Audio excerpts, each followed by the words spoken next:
We are here. We are here. What's up? It's your boy, the coach. Welcome back to the Coach's Huddle, where the field meets family. And we have the last cover two of the regular season. 12-5, finished off number 6 seed in the NFC playoffs. Niners fell to the Seattle Seahawks, 13-3 in a very sobering last game of the season. But before we get into all of that, man, how are you doing, Jess? I'm fantastic, coach. Couldn't be better, brother. This game was awful, but it's already behind us and the playoffs are here. So I'm looking forward to that, I guess. Yeah, definitely. I mean, my biggest thing is let's have one quick, not even quick, but let's just have one last conversation about the regular season. I think, we got to move on. We're not new to this, right? We finished off at 12-5. We already knew what the implications were on week 18. Worrying about stuff like this, in my opinion, is what gets you beat in the first round, right? Like not shaking this off, not processing this, having closure, understanding what just happened, flushing it and moving on, understanding your mistakes. So there's a lot to get to. But first off, I just want to start off with the my overall thoughts to the game, right? And I'm going to fire some things out, then I'm going to stop. I just want you to chime in. But the biggest thing for me was the start.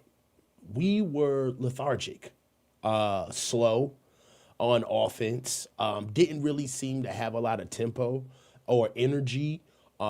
Defensively, we were missing tackles, taking bad pursuit angles, just a lot of sloppy, uninspired, bad football, right? Not even talking about the game, but just, before we get into tackles and X's and O's, just the bedside manner. I did not feel like we came out ready to play early on. That was one. And one thing that I wanted to lean on is during the week, there had been reports that Kyle emphasized no hard practices, right? No full speed practices. He wanted to make sure that everybody went light for the week. And I don't know if you can do that with this bunch. I don't know if the light week of practice really caught them flat-footed and had them not necessarily ready to play. The play calling on offense was odd. It was very pedestrian. I felt like we gave the Seahawks a lot of respect, or a little bit too much respect early on. You thought that you were going to see not just new things, but just wrinkles that revealed themselves throughout the season. Them running tempo, having a more efficient 2-minute drill, Brock Purdy being implemented into the run game purposely. Like, you didn't really see any of that this past week. Defensively, what can you say, man? We're the skeleton of a skeleton crew. We're not even a skeleton crew. We a marrow crew. Like we are we are down and dirty, my dude. But if you just look at it, 18 missed tackles tells the story. That killed us. And the final tally of the season is 20 sacks, finishing off the entire year with 20 sacks, which is a league low and a franchise low. So Less than there's Miles so Garrett. much. Yeah, less than one man. So there's so much more to talk about as far as the game is concerned. I don't want to make this entire show about a loss. There's so much more to talk about, look forward to, and quite frankly, worry about. But finishing the season off at 12-5. But what do you got for me from the game that we just saw this Saturday? Well, I mean, the question becomes this because the 49ers were on an absolute burner, but they were on a burner against some pretty bad teams when you really go back and you look at it. They beat the Cardinals. They beat the Panthers, who lost in a win or go home situation, essentially, but got bailed out because the Falcons beat the Saints. So by hook or crook, they make the playoffs barely. But in that game, the offense looked atrocious for the most part. Then you beat who'd they beat? Then they beat the Browns and the The Titans Browns and the and the Colts. The Titans and the Bears, Colts. that was a good win, good quality win, although the Bears just lost to the Lions. Again, another playoff team, so you got to give them some credit there. But to me, Seattle was like this buzzsaw that they hadn't been playing. They hadn't been playing a well-rounded team like Seattle's. And, there's only a few of those in the league right now. Unfortunately, one of them had to be in week 18. So the question becomes is what is the real 49ers? Is it the previous weeks that we saw, or was it what we just saw versus a good defense, or what we saw in week 1 versus a good defense, or we saw against the Texans? Like when they play these good defenses, can this offense truly carry the team the way that most people thought? George Kittle talked about it. Oh, well, we'll just go score 40 points against everybody and, the defense will catch up. It's like, well, you guys scored 3. So, 40 and 3 is pretty different. They were averaging 42 points over the previous 3 games, and you scored 3 points. 3 points. Mm-hmm. And it wasn't even that they scored 3 points like it was ugly to where they got into the red zone a lot and then they just had stupid turnovers or missed field goals. It was like, no, you scored a legitimate 3 points. You had one legitimate drive that whole game, and it ended in an interception, unfortunate interception. I don't even put it on Purdy or really even CMC. It was just 2 good plays by the defense, in my opinion, that led to that. But that was like the one good drive you had for the entire game. You had multiple 3-and-outs. You had multiple 3rd down and short, 4th down and shorts. You couldn't even convert. They were throwing short of the sticks on 1 yard to go situations. Short of the sticks. On 1 yard to go situation. How does that happen? And 1 play action, my dog. What are we doing? A 1 wide receiver route, a 1 receiver route to George Kittle on a 4th and 1 situation. How do you have a 1 receiver route in that? Oh my God. Anyways, it's just the offense looked atrocious. And you can say, well, they didn't have Pearsall and they didn't have Trent Williams. If you go from 42 points a game down to 3 because of those 2 players, you got bigger issues. I'm sorry. The play calling was buns. Purdy was okay. I mean, I really don't put anything on Purdy as far as like, oh, he blew it. He made a couple nice plays to keep things going. But again, this, and people hate to hear it. I feel like a broken record. He's not elite. He's just not elite. Elite quarterbacks don't put up 3 points in that situation. I'm sorry. They just don't do it. They just don't do it. You're going to get the Purdy files. They on the way. You waking up the Purdy crew. You better leave him alone. I guess. How are you going to believe? I mean, if you put that game on Purdy and Shanahan, you just don't know ball, bro. I can already see in the comments. Let's see. We're 15 seconds ahead. Let's see if there's one of them in there. Come on. He's on anyways, keep going. Time. Come on, let's go. He's on demon time. Mm-hmm. Nah, man. Hey, look, the biggest thing for me was what I didn't even recognize throughout the game. And to be honest with you, it's because we haven't really seen a lot of complete defensive lines, right? But when we do, they whoop that ass. All right. When we saw the Texans, they whooped that ass. Okay. Mm-hmm. When we listen, when we saw the Jags, they whooped that ass. We went and saw another real defensive line, and I got fooled because, quite frankly, the Colts, they got a good defensive line. But the biggest thing for me was the pressures. Brock Purdy got pressured 16 times in this game. That's unreal. And, every time I say this, man, I feel like I get beat on, but Cole McKivitz, man, he was out there getting turnstile, bruh, worked on. Austin Pleasance, I get it. That's Austin Pleasance, okay? But Cole McKivitz was getting worked, okay, on notable downs. There was nothing he could do on the island with Lawrence. Nothing, okay? So, look, for me, we got outclassed. And the reason why we got outclassed is because they scored 13, but it felt like 30. You know what I mean? Like, it felt like 30. It felt like they dominated damn near every aspect of the game. And the biggest thing that stuck out was the line of scrimmage, their trenches, their offensive line was violent. They were run the receiver. They looked like us in 2000. They looked like us, the old us. They're the 2019 Receivers, version of us, bro. They are. Bobo running down the field, offensive line. Gray Zabel is like a plug and play guy, bro. They look ridiculous. Their offensive line, son, they were getting so much depth on the front side, on the front side of run plays, that they were creating like a natural highway on the backside, on the back lane, where the cutback lane where you couldn't get back there fast enough. All of the safeties, linebackers, they were taking horrible pursuit angles. The alley was too wide. Guys were getting engulfed. We played against a solid team in the Seattle Seahawks. Now, I have a question for you. Did Kyle Shanahan sandbag? Is there? I'm asking. I'm asking. Is there a world where Kyle Shanahan comes into this game and says, "Listen, if anybody prepares to know how to expose a team, single out their weaknesses, it's Kyle Shanahan." Also, he's a coach that gives his players confidence through banter, through, hey, I got the answers to the test. Let me tell you exactly why we're going to beat these guys. All right. This is where they're weak at.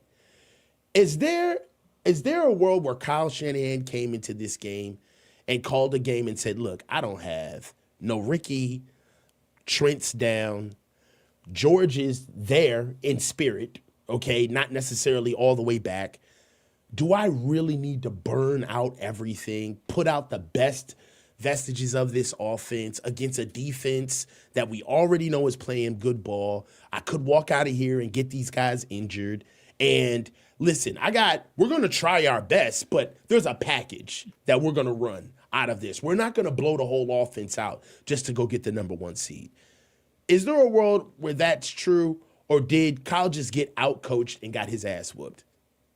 He got outcoached and outclassed. I mean, if anything, right. maybe I could see a scenario where he pouted a little bit, like, oh, I don't have my guys. I don't know. But I think that I just think ultimately he got outcoached and outclassed. Mike McDonald's had his number. He frankly has. One thing, and I talked about this on Wednesday on Behind Enemy Lines. Mike McDonald, if you pay attention to him, his defense is very unique. Most defenses, the reason that Kyle shifts and goes into motion is because he wants to have the answers pre-snap. And he wants his quarterback to have the answers pre-snap. But McDonald will match your shifts and motions with shifts and motions of his own, essentially, with his defense. He'll have a corner follow from one side to the other and make it look like man, but really it's zone, and now you're passing zones off and changing everybody's assignment on defense. They all know what they're doing, but the picture changes post-snap. Ultimately, when you watch what he's done, started with the Baltimore Ravens. Remember, that was Purdy's worst game, his 4-pick game. Purdy really has not played well against the Seattle Seahawks. He had week 1 this year. He had the 2-pick game, really could have been 4 or 5. We know that. This game, he didn't put the ball in harm's way, but he didn't have any answers for that. Like they kept him in the pocket and were like, beat us like a quarterback without getting mobile. Go ahead. Do it. We want to see it. They took away the middle intermediate route. The only team to do so, I swear, in 6 or 7 weeks. Every single week I'm up here going, how? How does the intermediate middle route get so open? I love it. It's great. But a team's eventually going to figure that out. They had all the answers. All the answers. That little middle intermediate stuff, none of it. They did nothing with it. They're like, all right, we'll just put Eamon Worry. He's going to go ahead. Him or Witherspoon are going to go ahead and shadow CMC. He's not going to do jack. One-on-one, we're going to beat him. We're going to take him away. And then we can just let our linebackers drop over the middle deep, and there's nothing you can do about it. Go ahead and beat us another way. And they had zero answers for it. Zero. Couldn't run the ball with effectiveness, which we've talked about all year. This was the first team, coach, in a long time that said you're not going to run the ball and you're not going to stop us running. We've seen it all year long where the 49ers defense has been getting gashed on the ground, but teams, for whatever reason, weren't sticking to it. Seattle was like, no, we're going to stick to the run, and we're going to do what everybody else for the most part does to you, which is stop your run. And this is playoff football. If you can't run the ball and you can't stop the run, you're not winning. You're not winning that game. And the 49ers certainly were in no danger of winning that game. I don't care if it was a one-score game or not. That game never felt close, Coach. It never felt like Seattle wasn't in full control. It just didn't. Okay, I understand that. What sticks out to me about what you just said is that we basically got outclassed, outcoached, and outprepared. And it's not necessarily one game, but this was more of a wake-up call for how things are going to be in the future if we don't change some things with the team.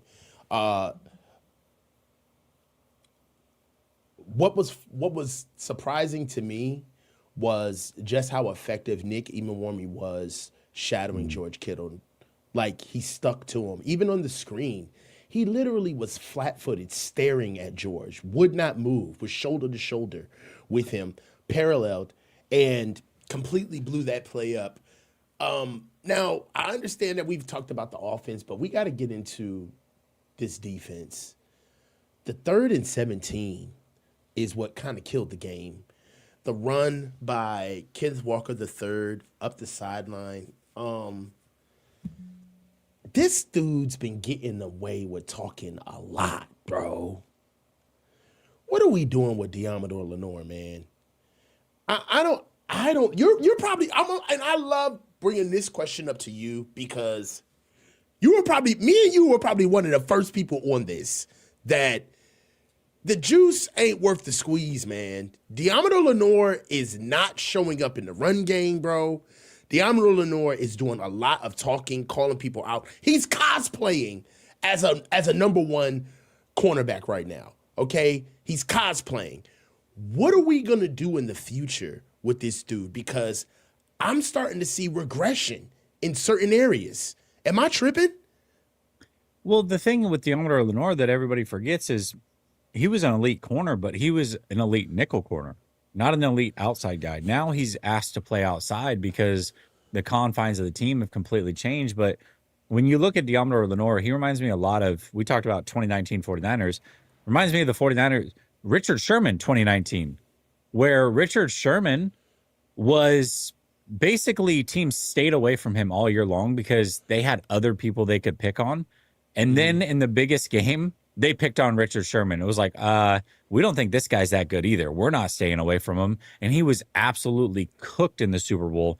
Diamador Lenor, to me, is like, just by proxy of having guys that are clearly worse than him, teams are staying away from him, which is making him look better. But I don't know that there's a number one wide receiver that's truly scared of Diamador Lenor. You think JSN was worried about Diamador Lenor covering him? No. The first time, literally the first time. Oh, I want it all game long, man to man, me and him.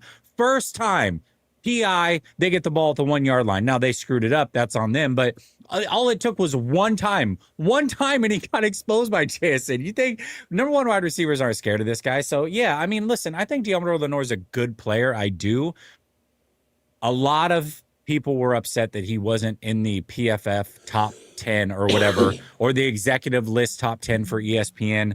It's like he's not a top 10 corner. He's just not. He was a nickel corner who's converted outside. He's good. He's decent, but he's not a true number one lockdown guy. He's just not. Yeah. I just, more to come on what exactly we get from Diamador Lenor. Let's get a couple of super chats out of the way before we get to our next topic. Well, hey, real quick, I want to say this because we're 20 minutes in or 15 minutes in. We started late, 20 minutes in. Tatum Bethune's done for the year. We haven't even discussed that yet. Yeah. Okay. I don't want to step on your toes. We're 20 minutes in. I just thought I would. I mean, I just think that this, like, if there was ever a time to, like, aptly say this to you, I think now would be the time. And this is the first time I will say this on air. My nigga, what are you doing, dog? Like, come on, son. Like, I don't know the topics. I just, I'm here. I'm just here. Listen, hold on. You know what? Hold on. I just want to, here. This is me right now. Sorry. I'm just here so I won't get fined. Yeah, bro. I'm just here so I won't get fined. All right, go ahead. Yeah, bro. All right, let's get these super chats out the way so I can. Of all people, the most anal dude of all. Like, all right, bro. Look, M Jordan 5067 499. Thank you. As a Hawks fan, Coach's play-by-play was very entertaining. As a fan of both of your channels, keep up the good work and good luck in Philly. Thank you so much, Jordan. PGZ 2067 $2. Thank you. Salute, fellas. Salute to you as well, PGZ. Another Seahawks fan, man. The Seahawks fans still coming through. Yo, hey, we welcome. Hey, man, look, it is what it is, bro. Gold Rush 6186. 199. Is it true that Pearsall tapped out? I didn't hear that. I'm not questioning. I would never question somebody's toughness that was shot in the chest or shoulder or whatever. I'm not going to question their toughness. It is totally fair to question his reliability, though. And right now, he's extremely unreliable to be on the field week in and week out. This is the third separate time he's missed at least one game during this season. So, all right. Bet. Daza 0187 $10. Thank you. What do fans have to look forward to next season? This was another year of injuries, questions on and off play calling, questions on Purdy against good defenses, and who are our young stars next year? All right, it's a great question. We can have the conversation right now. There's two things that I'm very excited about next year. We actually have another full slate of draft picks, and we got a pocket full of money. All right, so that right there, if our pre-existing roster just gets healthy and we figure out what we have in the young guys that are coming back, all right, I do feel like we found something in Alfred Collins and Upton Stout, all right, and Mykel Williams as soon as we get him back from being from not being injured. We have Fred Warner and Nick Bosa coming back. We understand that that's TBD, but they should be back by camp. Understand that what we need on this team is we need a receiver, to be real with you. We need a guard. We need a safety. We need another edge. And I would say we need one more defensive tackle. I wouldn't be mad at us going to get the kid out of Utah, Lomu. There's also some receiver options. Concepcion, receiver out of Texas A&M, is somebody who I like. Mind you, we're picking at 26 right now, depending on wins or losses. Right now, currently, we're 26 in the draft. So this year's draft is going to be huge. It's still going to be – it's copy-paste on what we did last year, where the guys that we're going to get, they have to hit. All right, and I believe that we have three fourth-round picks in this year's draft as well. So how do you feel so far about what to be excited about moving forward for this team, Jess? You know, this is a really interesting question. He phrased it a little bit differently, but I just made a post on Twitter no more than 2 hours ago that said, I'm worried about the future of this team. Maybe not next year as much because Trent Williams will still probably be here. Maybe you can get something out of CMC still, although I'm not positive on that. But in 2 years from now, Coach, as it stands right now, not, hey, we have a bunch of draft picks, we can get guys. Who are the core players? Because in 2 seasons from now, George Kittle's 34 years old. Fred Warner's 31 years old. Nick Bosa's 30 years old and coming off of 3 torn ACLs. You've got Trent Williams, who won't be here in 2 seasons. CMC won't be here in 2 seasons. Brock Purdy, I know a lot of people think he's a franchise guy. I disagree. I digress. Let's even throw him in and say he is one of the guys. Okay. Who else? Who are the guys in 2 years from now that you're building this team around for certain that are legit guys? I think Collins is a nice piece, but is he I didn't see star by any generational means? talent. No. Upton Stout's not a star. They're good players, but they're not. Malik Mustafa's a good player. He's not a star. There is no real legit future of this team in 2 seasons. Now, maybe they get it in free agency this year or draft. I'm not saying you can't bring those guys in, but right now, they just don't really exist, Coach. It is worrisome. Yeah. Now, from your perspective, I get it, Jesse. You know, there's no names, right? But from my perspective, that's why you go and you create names. And that's why you go and you make names. You coach the guys you have, and you put together the best team that's in front of you. But you can't do that with overpaid guys, old guys, injured guys. Okay, you can't do that. And that's the biggest thing that has helped me believe, to be quite honest, because I didn't believe a couple of years ago. We got a good draft coming. We're grinding our demons with this freaking cap. All right. We still have the most dead money in the NFL and still one of the best and still have one of the best cap situations in the NFL. All right. We have to go get more names. All right. You have to go create more names. Mike Williams will be a household name until he's not, and then his ass is shipped out. It is what it is. That's the name of the game. Now, are we comfortable? Are we sitting back with our plan completely just rolled out for us as we have in the previous 5 to 6 years? No. Buckle up.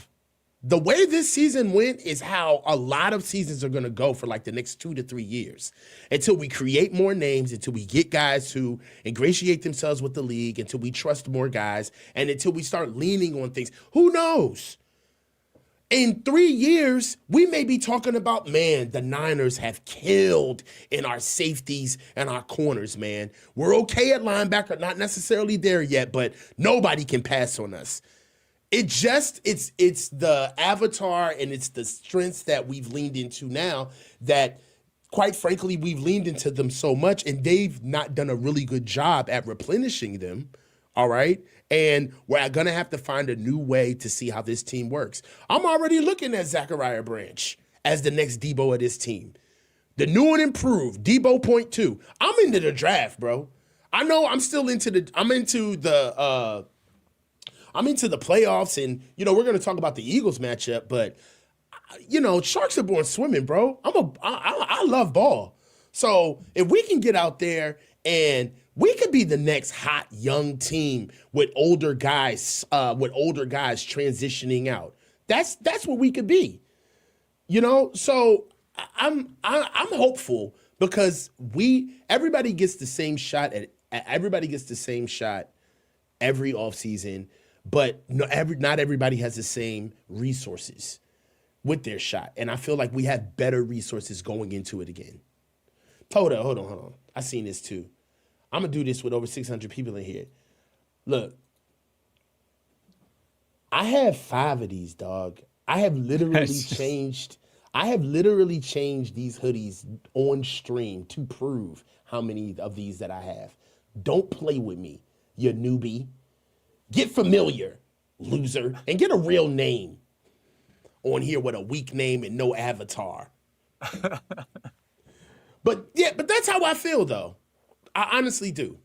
I'm excited about the draft. Right now, why we're still. So I'm so excited about all these players that the Niners are never going to draft, and then they're going to reach for some guy named Nick Martin in round 4 that's going to be a healthy scratch all year, or Jordan James in round.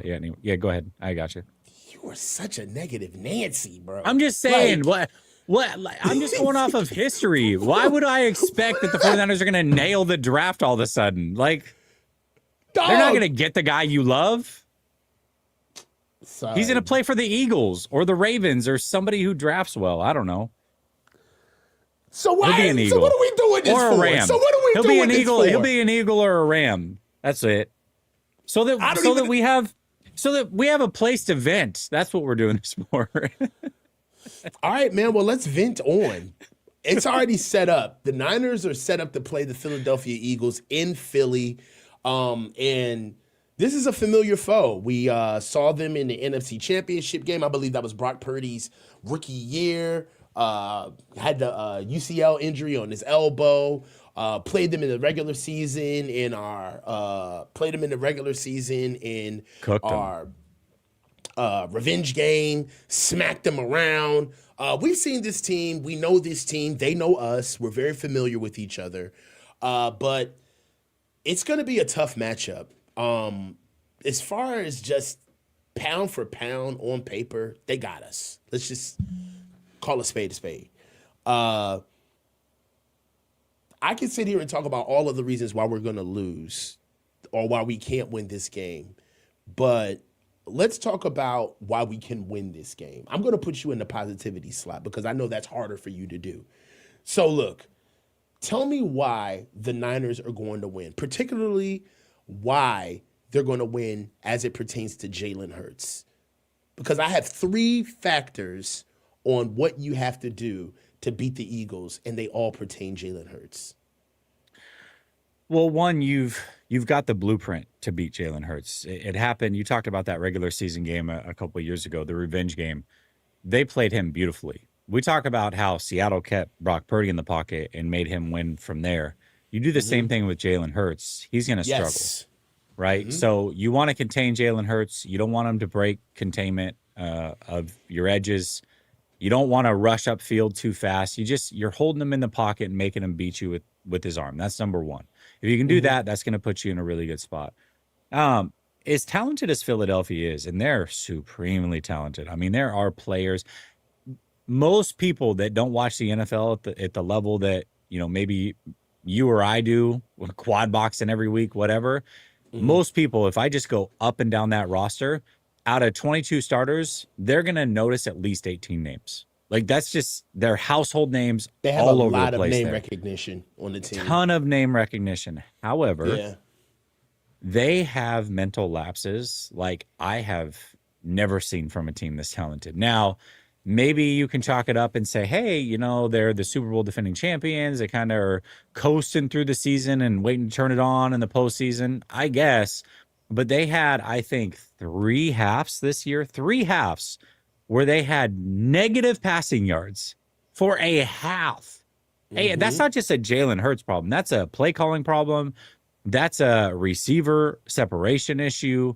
There's a lot that goes into that. A lot of execution issues. They have mental lapses like none other for whatever reason. And if they're going to have those mental lapses, you got to make them pay for sure. And I would say, one of the things too, that whole tush push thing that people want to get banned, it's not even that dominant this year. Like, it is not the same play. In fact, they've shied away from it a lot down the stretch because it just hasn't been effective for them. It's been causing a lot of issues, getting a lot of penalties from it, turnovers from it even. So one of the advantages that you would think they would have is that. And listen, Sirianni deserves probably more credit than I'm going to give him. The 49ers have the better coaching staff top to bottom. They just do. They have the better coaching staff. And I know that they were not prepared the way that they should have been against Seattle. But Seattle has one of the better coaching staffs too. Like, if the 49ers are one top to bottom, when you include special teams, defense, offensive play caller. Seattle's right there. Seattle's right there. Philadelphia is not. They got Vic Fangio. Amazing. Their offensive coordinator is not great. Their special teams guy is not good. So the 49ers are the better coach team. So those are the reasons why the 49ers absolutely could win this game. Yeah. For me, the 3 things, you hit on one of them, which was keeping Jalen Hurts in the pocket. He's a completely different quarterback if you absolutely keep him in the pocket. And that doesn't mean rushing the passer. That doesn't mean getting out of your lanes. That means literally making him operate from the pocket. Number 2, taking away his first read. If Jalen Hurts cannot find his first read, or his first read is not open, bro, it's anybody's guess. It's mystery meat night. It's anything, dog. I'm telling you. Jalen Hurts, I am not a believer in him as a processor on the field, okay? And on top of him being able to get the ball out accurately when he does not have his first read, because a lot of his first read throws are telegraph stuff. I feel like the Eagles are like a big Power 5 college team that has a shit ton of 4 and 5 stars, but they don't know how to play together yet. So they run this very basic version of football because they can get away with it because of the bodies that they have, all of the talent. But when they play a team that's intelligently designed, that's when the cracks show. When you get them in positions where the head coach has to take over and delve into game management, that's when they have problems. And what's dangerous about Philly is that they have been having these issues while they've been winning. They almost went like an entire month struggling to score 20 points a game, okay? Like, that's a real thing. We already know about the situation with Jalen Hurts, purposely or not purposely, whatever. That's their business. But the connection between Hurts and A.J. Brown has been well documented on how they're going to get things together. Now, we know that they lost 2 offensive linemen who have been out for most of the year. They're just going to get them back for our game. So that's going to be tough sledding to see exactly what we're going to do against Saquon Barkley. But I'm not going to play Jalen Hurts. I don't think he's that great of a quarterback. He's not Phillip Rivers. But if you want to look at a game that could go a certain way, it could be when we played Indianapolis. Indy had a really good defense, big up front, pause, all right, athletes all over their team, but they had a quarterback who was rhythm-based, all right, had to get the ball out on time, and when it was working, they were gashing us, all right? However, another thing that we did that I was very impressed with is that the Eagles have a strong running game, but I don't necessarily think it's versatile. All right. And if you can stop and bottle up that big run game, especially when they're not confident in Jaylen getting the ball out in his first read, we can make a game of it.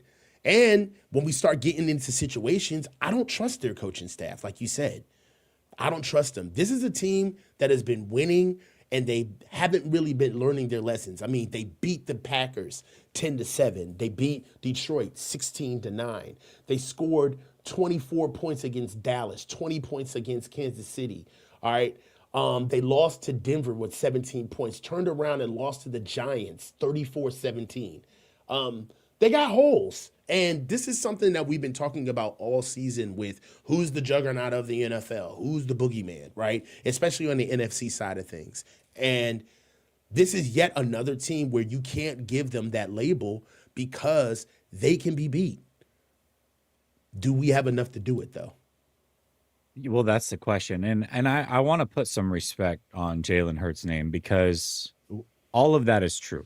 And he's not my cup of tea at quarterback. I've said this a million times. I do prefer a quarterback that plays on time, in rhythm, from the pocket.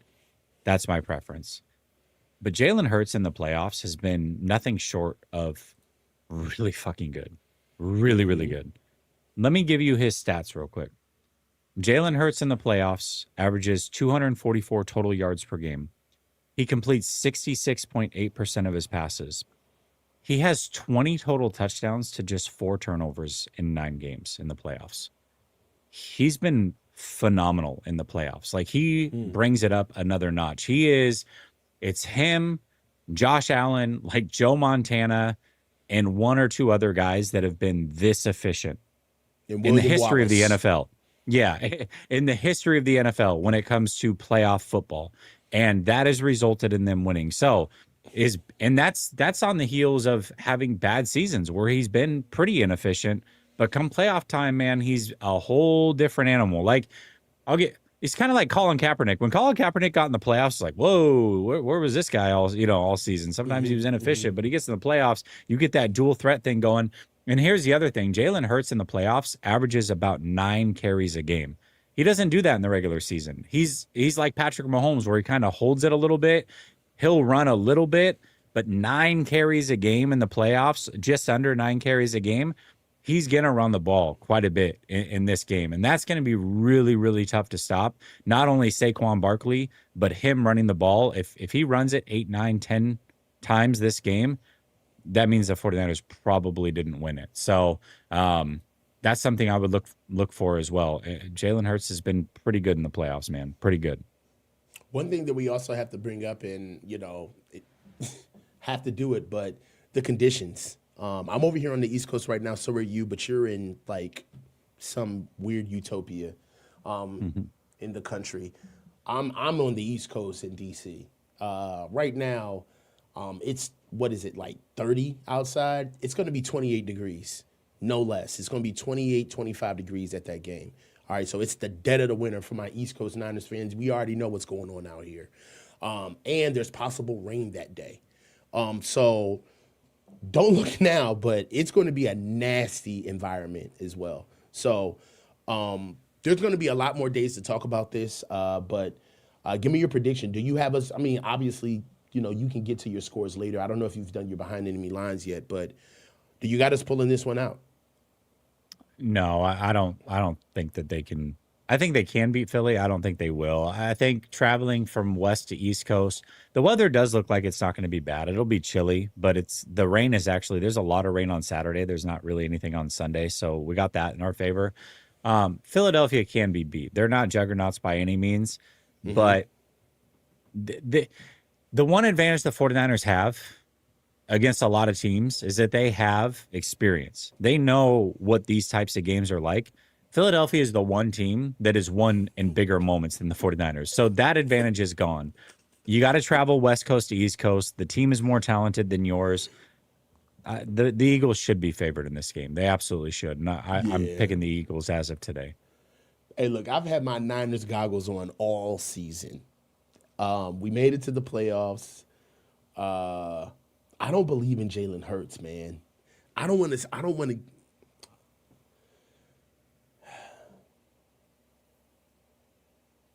This one's gonna be it. Yeah, no Tatum Bethune. It's just gonna be a little too much. A little too much. I got us going out on this one too. I didn't want to say that. Oh my God. All right, so look, let's get to some sleeper. Help my boy out. Let's do it. All right. Get a 100% deposit match when depositing up to $100 when you use promo code LSS. Link is pinned to the top of the description. 49ers, Eagles. Let's make some picks here. Let's go more or less. Do we think CMC gets in the end zone? Yes. More. All right. We're going to go more there. What about Barkley? Does he get in the end zone? Yes. All right. Does Hurts throw an interception? I know you like to fade Hurts. Yes. Okay. Jawan Jennings, 35.5 receiving yards. He has to go more, right? Yeah. Okay. I don't even know if Ricky's playing. Yeah, I'm not sure either. And then let's go. Let's go with a kicker. Eddie P, more or less on 1.5 field goals made. Yes. We're going more? All right. More. Ooh, look, dude, 15 times on a 10. It's only a 5 leg. All right, so we got CMC more on the anytime TD. We got Eddie P more on the field goals made, so 2. Jennings more on the receiving yards. Barkley scoring and Hurts throwing an interception. If that hits, $10 will get us 158. We're going to submit that. Again, you can tail us or you can fade us. Either way, use promo code LSS.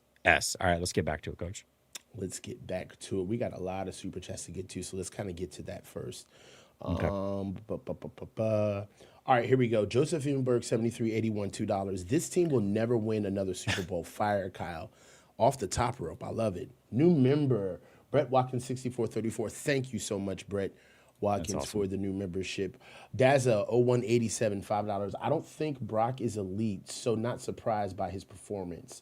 But Mac put up 15 points against the Texans, who have a better defense than Seahawks. All right, let's talk about it.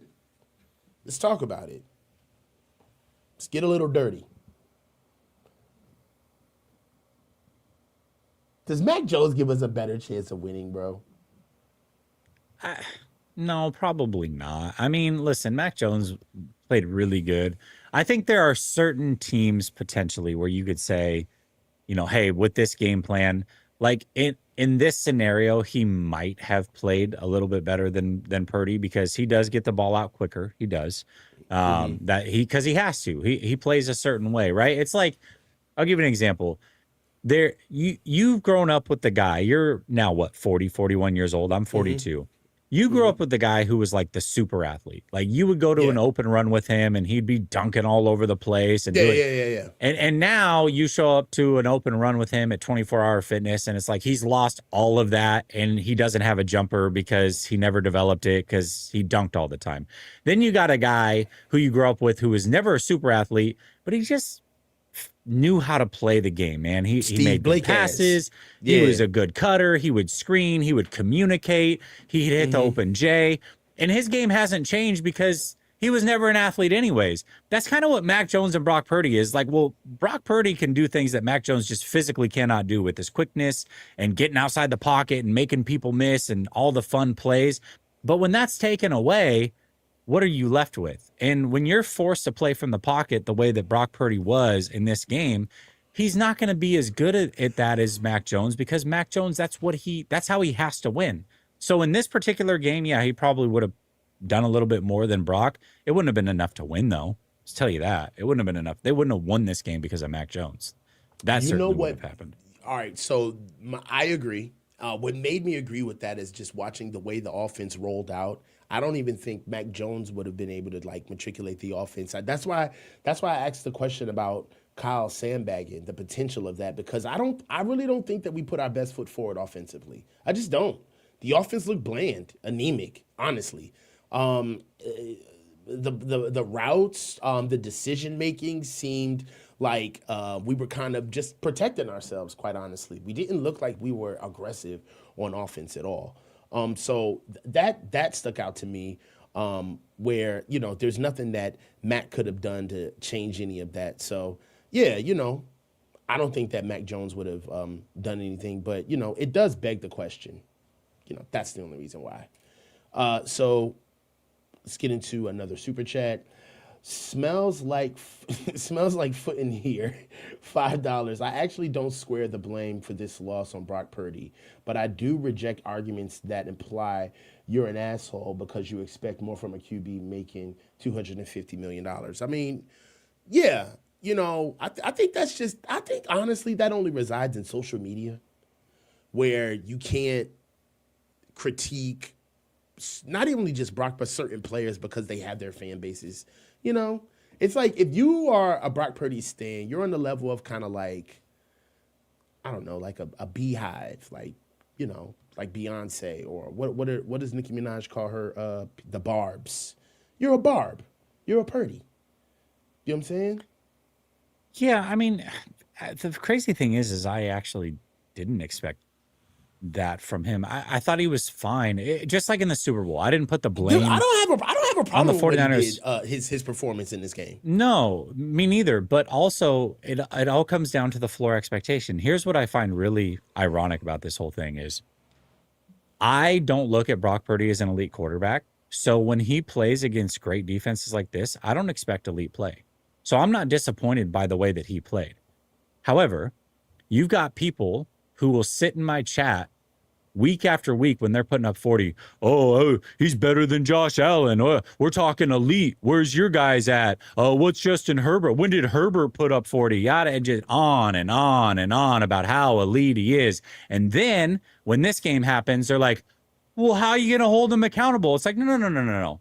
You said he was elite. So based off of your expectations of an elite quarterback, you should expect more than 3 points from Brock Purdy. You should, not me. I don't think he's elite, so I don't expect him to make magic happen when the chips are against him. But as an elite guy, you should expect more from him. You absolutely should. And you don't get it both ways. You can't sit in my chat week after week and tell me how elite he is and then get upset at the notion that I might say, yeah, it would have been nice if he put up more than 3. I don't blame him, but 3 points is 3 points. You know what I mean? Like, you don't get it both ways. So if you think he's elite, you should expect more. Not me. You should expect more. And I've got people saying, I've watched it tonight. Oh, everybody has bad games. What's Josh Allen? Josh Allen. No, I already looked it up. Hold on. Real quick. I already looked it up because I already knew this was coming. Josh Allen has put up more than 3 points in 136 straight games, including the playoffs. The only time he didn't in his career, it happened twice. His first career start and his fourth career start. Ever since then, 130 more games than Brock Purdy's played times 2, essentially, or times 3 straight games, putting up more than 3. So I don't want to hear, oh, other guys get held back. I get it, but they don't put up 3. They don't. You get so triggered. So look. All right, man. Boxing fan X4 199. Like, what are you? I can't even say anything after all of that shit. Lenor is overrated by his fan base. All right, I get it, man. Samir Raza, thank you, Samir. Oh no, member for 25 months. Happy New Year, James. Travis Stewart, 85, 199. Yo, Jesse, Coach, you guys killing it. Stay low and keep your feet moving, brother. Thank you. Yes, sir. KFW, 9257. It all comes down to Lynch and Shandy not prioritizing the offensive line and defensive line in the offseason. Didn't get serious until they absolutely had to. No linebacker depth either. I would say our linebacker depth has been challenged this year. I wouldn't say that we don't have depth. If we didn't have depth, then the season would have been completely done at the linebacker position as soon as Fred Warner went down. So I wouldn't say we have no and depth they put a lot of emphasis in the. I mean, I get it as far as free agency, maybe not, but they poured the whole draft in the defensive line essentially. So I don't, and they traded for 2 defensive linemen. They Huff and Keon White. So yeah, and picked up Cleveland Farrell. I think it's time for Jake Brindle to go. We need a new center. This team is almost beating me into their process of how they do things. So I don't ask for logical things anymore because I know that it doesn't serve well in this environment, if that makes sense. So truthfully, I want us to go get another guard, and we need to go get Trent Williams' replacement. Realistically, I can only hope for them to get maybe an offensive lineman in the 3rd round. All right. And I don't think that they're going to, I'm just. No, I get it. I get it. Right. So that's why I'm harping on a new center. I think we could beg them or shame them into fixing the center issue in Jake Brindle. That would elevate both guys. I don't know if they're going to have to pay Spencer Burford, maybe, depending on how he finishes out the playoffs against the Eagles. But, yeah, not prioritizing the offensive line, that's kind of that's a sin that they're going to have to meet their maker about because it's been almost egregious. It's pretty bad. You know who they really could have used in that game against the Seahawks? Who? Brandon Ayuk. Bro. Brandon who?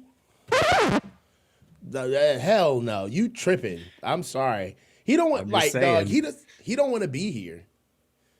You know what I mean? I'm just saying. Man, I don't know what's gonna happen. I went into some chats about some dudes talking about getting Brandon Ayuk, some Commanders chats and some Steelers chats. Bro, they're looking at this stuff. I think that out of everything, what's really hurting Brandon is that fly by the stadium shit. Because that was independent of the team. That's my G, you're not with the team anymore. You're not even there. What are you doing? It's a big deal. But anyway, let's move on.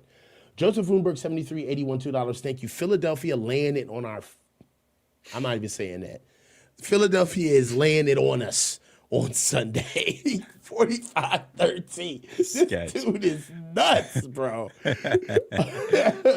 Casey Cole, main reason for optimism this game. After running the ball 10 times versus Seattle, Kyle Shanahan is going to be forced to run more, which is the only way they win, in my opinion. Mindset game. I don't know, bro. Let's see. You know what I want?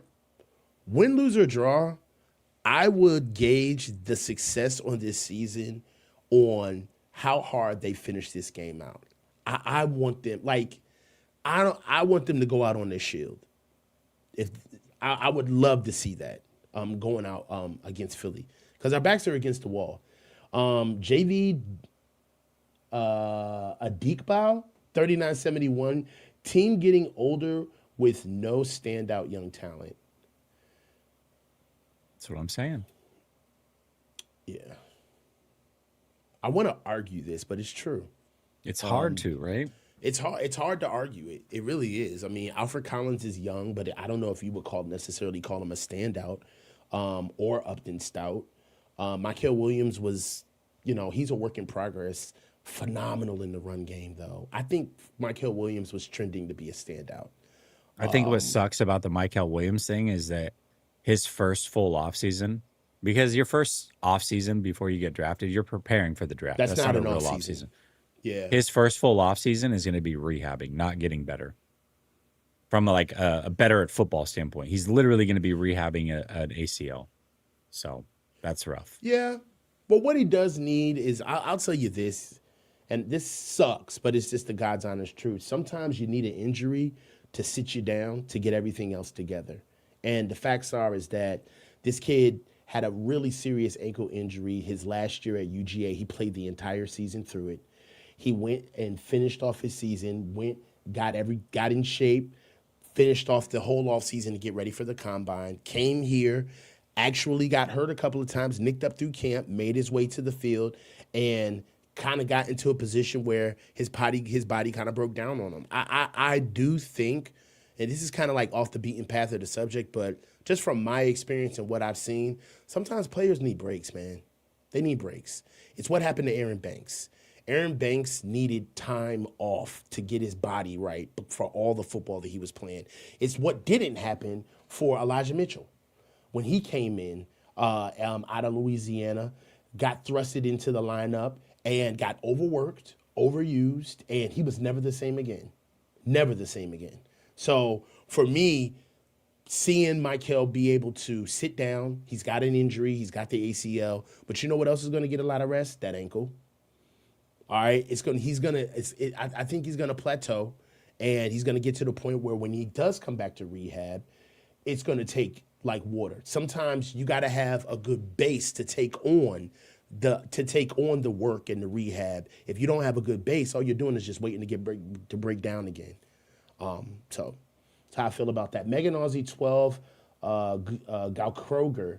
Hey Jesse, thanks for a great season. I did warn you that karma would bite after week 1, but I wish you all the best for the game in Philly. Yeah. Seahawks fan. Definitely. She said it twice. She didn't mean to send it twice. Thank you, Megan. I appreciate you. Yeah, you called your shot. Sorry for the double bono, by the way. Yeah, she did definitely call her shot. Keith and Bernie the unbeaten. Ricky, ineligible for 34 games, played 20. Let's not fall into the same trap we did with Debo next year when he's healthy, looking for an extension. Man, that conversation has been well documented. At this stage of the game, one thing that the Niners do, we're like loan sharks to injured players, bro. Once we get them in our pocket, we almost love them because we know that they're not going to kick up dust when it's time to sign them. I think that Ricky's going to be here for quite some time because of the implications of who drafted him, right? He's a first-round pick. Moving on from a guy like that elicits blame of who actually failed on this pick. And on top of it, Ricky knows that he hasn't had as much production as he should, and he understands that when he is on the field, it's not nearly as much as we expect from him at this stage of his career. So what are the Niners going to do? Are they going to do what Keith says and cut bait and move on and just admit the mistake? No.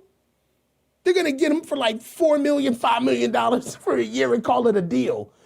And call it a bargain and say, yeah, Ricky's a team guy. We sat down with Ricky, and he really gets the overall picture of what we're doing here with the 49ers. He's awesome. We've done it time and time again. What do you think, Jess? I think he plays out his 4 years. The problem is that they got to make a decision on if they want to pick up that fifth-year option. So we'll see what next year happens if that's what they decide to do. But yeah, either way, man, I think at max he's here for 5 years total. So we'll see. Awesome. I hope he's gone. Boxing fan X4, Zachariah Branch. Kyle is going to get a little ninja killed. Get Jeremy Bernard instead. I think Jeremy Bernard is a little too slow for our offense. I like Zachariah Branch because of his toughness. I loved him at USC. He was the do-all. He was UGA's do-all everything guy. Has the speed, versatility, can play up and down the route tree, plays XZ, gives you a little bit of halfback, and he's a phenomenal returner. He's lightning in a bottle, sticks his foot in the ground, and can go 0 to 60 in 2 to 3 steps, and on top of it, he's got top-end speed. So not only does he have the shiftiness to be quick and the athleticism to push himself to take top-end speed because he's a true runner, right? He's a true 4-3 guy, but he's got athleticism. He's a gamer. He can catch. He can get open in the field. He's got great stride frequency on one-on-ones. He knows how to take off the cushion on bigger safeties and smaller corners. So I love Zachariah Branch. I think Zachariah Branch will be an amazing addition to this offense. Instant pop, instant speed. All right, a guy that can take the top off the defense, a guy that you can use in short and intermediate routes, a guy that you can do all of that with and still get him to go back there and return your punts and kicks for you. And he's got ball skills. Stop playing with Zachariah Branch. Better get familiar. Do your Googles. Michael McCullough, 46-17. Shanahan and Saleh got Mississippi pimp slapped by Seattle's coaching staff. Seattle came in hungry and pissed looking for 49ers versus Eagles circa 2023. I agree. Nair Watt, 08. Watkins must really sucker something. Don't expect him to be an all-pro, but come on. Put these dudes on the field. I mean, my biggest thing is Jordan James, too. How did he get just nothing? How about 2 running backs in a row? They traded up for Garendo last year, and then you went and got Jordan James. Neither one of them play. Did either one of them have a single carry this season? I don't think he had a carry. A single carry. Not I don't one. think Garendo had a right? carry this year. Garendo just got paid. He just got dude. paid. Absolutely ridiculous.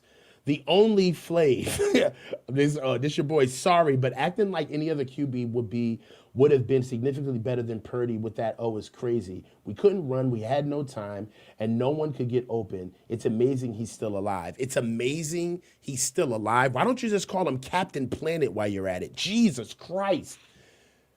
Put away the jar of honey. There's children watching. My God. Come on. It's amazing he's still alive. Did you at least put your White Claw down before you wrote this one? My God. This is the stuff. All right? This is why we can't have nice things. Don't even say anything, Jesse. Shady DeLuke. It'll be a good game. Love y'all. Thank you. He's a Philadelphia fan. Shady Luke also. Question, is D Winters playing? I don't know, but he's probable. Bethune's out. Bethune's out for the year. Samir, thank you. Speaking of not believing in Hurts, please give me your top 4 playoff QBs in terms of I trust you in the playoffs. I think Josh Allen, number 2 Stafford. Who's 3 and 4? Who's 3 and 4? Who's in? Yeah, Josh Allen, Stafford. That's the thing is I actually would put Purdy kind of high on this list. Purdy might be there. Yeah, I really would. I'd probably put Purdy and Hurts there because Hurts has done it, man. Again, you say what you want about Hurts, I get it, but he's done it. So those would probably be my guys. Bo Nix hasn't played a game. CJ Stroud would be there for me too. CJ Stroud, he hasn't done it. There. I'm sorry. I love CJ Stroud. He's won playoff games in every year that he's played. Not on Purdy's level. Not on Brock Purdy's level. If we talking about it. Stafford, Allen, Purdy, Hurts. Hurts has to go. Hurts has to go above Purdy. He's got a Super Bowl ring, and his stats are there. I'm not here to argue that. I'm just here to talk about I agree. The top 4. I'd put Purdy in there, and then because Bo Nix hasn't played, Drake May hasn't played. I love Herbert, but he's been bad in the playoffs. Lawrence, CJ Stroud would probably be number 5 there. Lawrence has one playoff game. We are tripping. Who the we forgetting? Steelers. Oh, Aaron Rodgers. A-Rod. We're tripping. A-Rod. Aaron Rodgers. Yeah, but he's 42. This isn't the same Aaron Rodgers. That was a different Aaron Rodgers. Aaron Rodgers. He's Mr. Rodgers now. I would still put Purdy above Rodgers at this stage, as far as trusting at this stage. Yeah, those would be my 4. Purdy at 4. I'm not mad at that. Yeah, Michael Fawcett, 6288. I'm a Seahawks fan. We hope you win. Rather play Niners again than the Eagles. Much respect to you.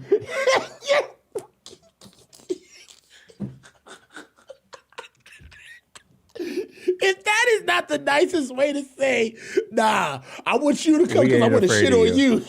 Yeah, we're not afraid of you. We're not afraid. Respectfully, though. Respectfully. We hope you win, but respect. Not a mafia, fake fan. Oh, I already saw this. All right, look. I'm not saying that. Jesse, most of the Eagles defense beat the Chiefs in the Super Bowl. I understand that. Samir, Jesse, I always find it amusing whenever you try to convince people who are considering changing their last name to Purdy that Josh Allen is a better QB. I can't believe I actually have to do. It's not that I've done it once. Like once a month, I have to establish that Josh Allen's better than Brock Purdy. Like that's a real conversation. I can't believe that that's a real conversation I have to have more than once. I don't know how you keep doing it, brother. I don't know how you keep doing it. Kilo TW, gonna be real interesting to see how Purdy performs, being that he's never played on the road for the playoffs outside of the NFC Championship game. That is true. Yeah. I mean, the Eagles, and he didn't even really get to play. You know, he played like 3 plays, and that was it. So that was it. Yeah. Faith of a mustard seed here. Salas Jets did. Hey, faith of a mustard seed. Anyway, Salas Jets did in Philly's win streak in 2023. They have the same core on offense, so give or take, which version of Philly's offense is worse? 2023 or 2025? Maybe 2023. 2023 because they didn't have Saquon. I mean, Saquon is worth at least the boost over that offense. We got to see what we're going to do against Saquon. Frisco, my dude. Frisco Shields. Did Kyle send back so Philly could end Brock Purdy's career? Dog, send real super chats, man. Y'all, man. We're supposed to be sick. This is a serious program. All right? You guys always choose to put in these weak-ass super chats on my platform. You don't do this on Jesse's platform. You only do this on my night. All of the hijinks. That's an 0187. What happened to Calvin Garrindo, Jordan Watkins, and Jordan James? Why even bother drafting them? I don't understand. They don't have confidence in them. Obviously, they played guys that they had to play on defense. Offensively, I think that Kyle still holds the keys. And, you know, it's hard for those guys to break through, especially at the running back position. How do you explain Christian McCaffrey getting paid his price tag when you bring in a rookie and then he automatically carves in a lane for himself, right? Or you start getting Garrindo in and he carves a lane for himself. And we could have had this beautiful stable of runners, right? But I honestly believe that sometimes the money gets in the way of the logic. Listen, I'm still waiting for Ty Davis Price and Danny Gray to break out. So I don't know who these other guys are, but that's what I'm waiting on. Listen. Good guys right there. Good guys. Shady Luke 499. I'm so happy to watch Q and Coop against your guys, wide receivers. I show you like Seattle. I'm not even gonna get toxic, man. You know what? You guys earned it. You know, live it up. Have your time in the sun. All right. You got to do something with that number 1 seed, though. Every time we get the number 1 seed, we at least go to the Super Bowl, Seahawks fans. So all of you Seahawks fans that are in the chat right now, you do understand that you better do something with that number 1 seed. Don't fumble the bag. Yeah, but he's an Eagles fan, so he's already got a Super Bowl ring to his name. He doesn't really care. He's talking about Quinyon Mitchell and Cooper DeJean. I got you. Joshua Starr, Bard 7366 can't move on till after that cap bet is paid up. Unfortunately it'll be paid. There's a specific hat that Brandon wanted me to order. It was a one-off from eBay, so we're at the mercy of eBay. Bet will not be paid until next Tuesday. Unfortunately, I don't think hat arrives until Friday, so it'll be paid though. I promise. Joseph Frudenberg 7381. When is a healthy time to start mock drafts? I already did one this morning. Wow, that's unhealthy, Joseph. Dude, whatever, dog. We like 2 weeks away from talking about this stuff. Dazzle 0187. What does it say when the Eagles rest their starters when they had a shot at the number 2 seed? They'd rather play the 49ers than the Packers. That's exactly what it says. The fact that they rested their starters, they were counting on us to lose against Seattle, and they really just said it with their chest. They're ready to play us. They're very excited. Yeah, I really see that. They rested their starters because they didn't see much of a difference between the Packers and the 49ers, ultimately. They were fine playing either, and they felt like the rest was more important to them than anything else. Like that, they would rather have the rest.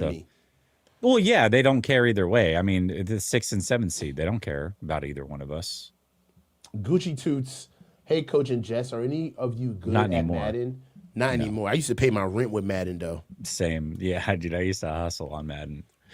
And NBA pay my Live. Rent with Madden. Yeah.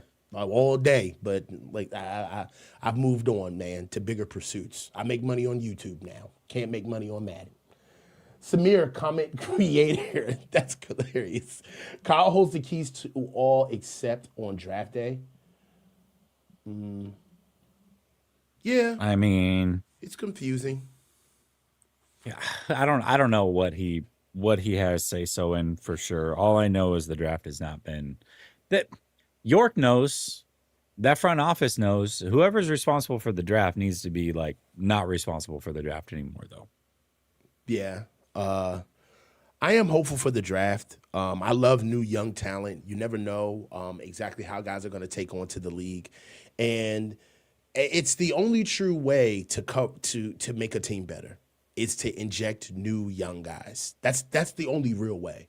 You can go out and go get free agents and go get guys that are implants, but even those guys have to be ingratiated into your culture. They got to take on the right way.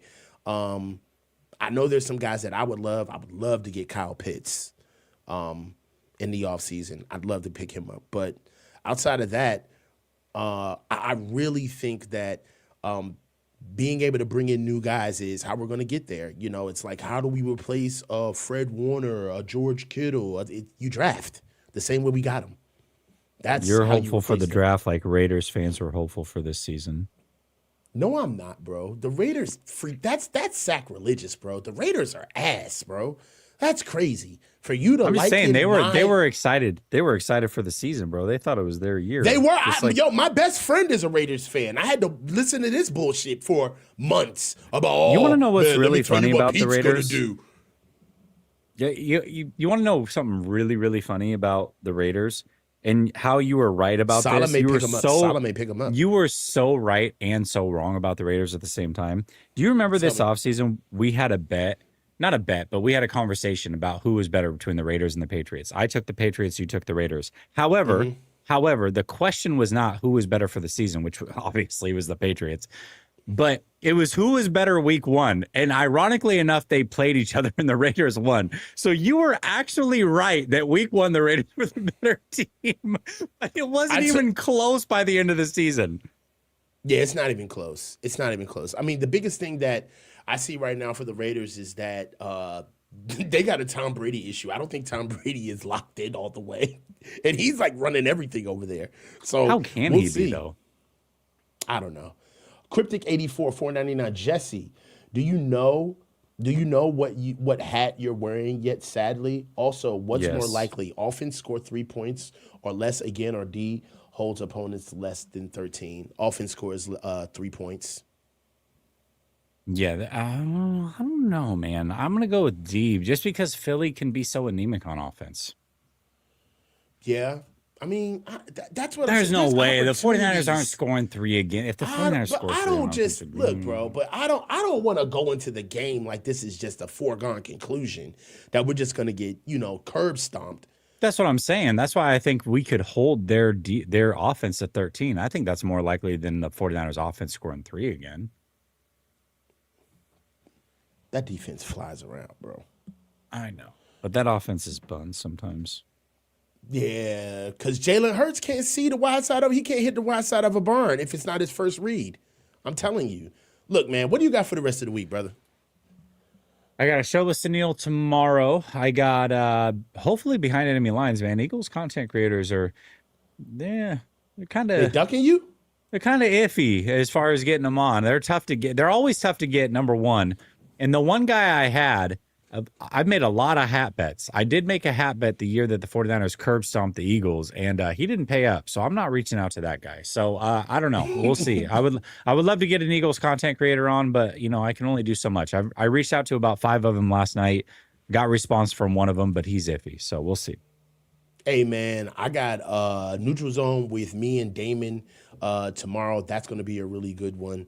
Also, me and Tom are going to rear up with the Faithful Review. And hey, we got 3 Deep. Are we back 3 Deep? Yeah, I think so. Wednesday. Yeah, holidays are over. Yeah. Yeah, holidays are over. So 3 Deep is back this Wednesday for all of our viewers, man. And hey, we'll see you on the other side. This is the coach, Jesse, signing off. Stay low and keep your feet moving. Holla at you guys. Peace.